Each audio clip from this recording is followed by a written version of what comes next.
Remue ménage. Remue ménage.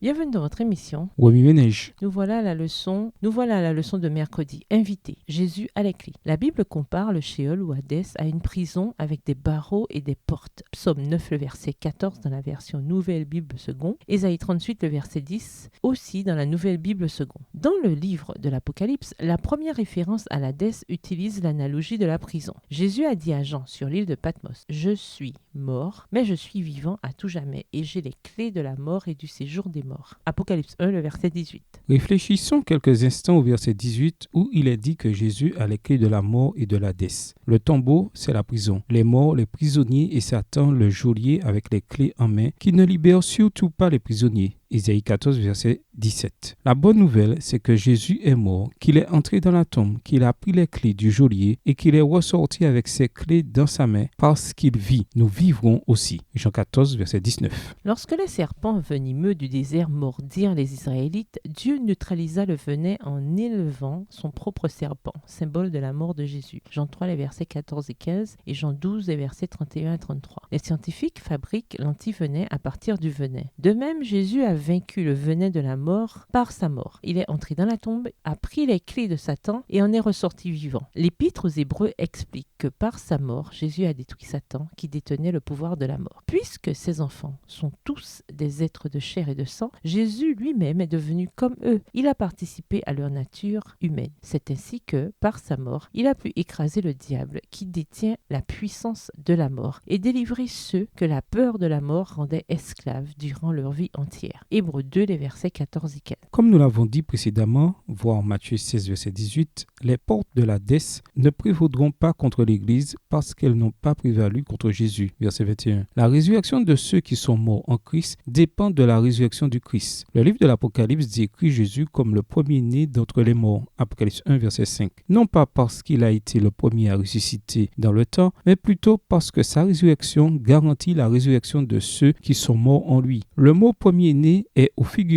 et se réfère à la prééminence de la résurrection de Jésus. Romains 8, verset 29, Colossiens 1, les versets 15 et 18. Sa résurrection rend possible toutes les autres résurrections parce qu'il vit. Les morts en lui vivront eux aussi. Si nous avons l'Esprit du Christ dans nos vies, celui qui a ressuscité Jésus ressuscitera aussi nos corps mortels. Romains 8, verset 11. Si nous mourrons en Christ, celui-ci ouvrira la prison de la mort à son retour et nous emmènera avec lui au ciel. Paul a écrit que ceux qui seront morts en croyant au Christ se relèveront les premiers. 1 Thessaloniciens 4, verset 16. Ensuite, Jésus transformera ce corps corruptible à la ressemblance de son corps glorieux. Philippiens 3, les versets 20 et 21. Enfin, la mort et l'Hadès seront jetés dans les temps de feu et détruits une fois pour toutes. Apocalypse 20, les versets 14 et 15. 1 Corinthiens 15, verset 26. Wami Ménage, méditez de nouveau 1 Corinthiens, le chapitre 15. Où voyez-vous Jésus dans ce passage? Réfléchissez aux ramifications du pouvoir que le Christ a sur la mort. Qu'est-ce que cela signifie vraiment pour vous? Que vous dit Jésus par ces textes? En quoi voyez-vous Jésus différemment ou le voyez-vous de nouveau? Comment réagissez-vous en voyant Jésus de cette manière? Au revoir. Et à demain si Dieu veut. Remue ménage.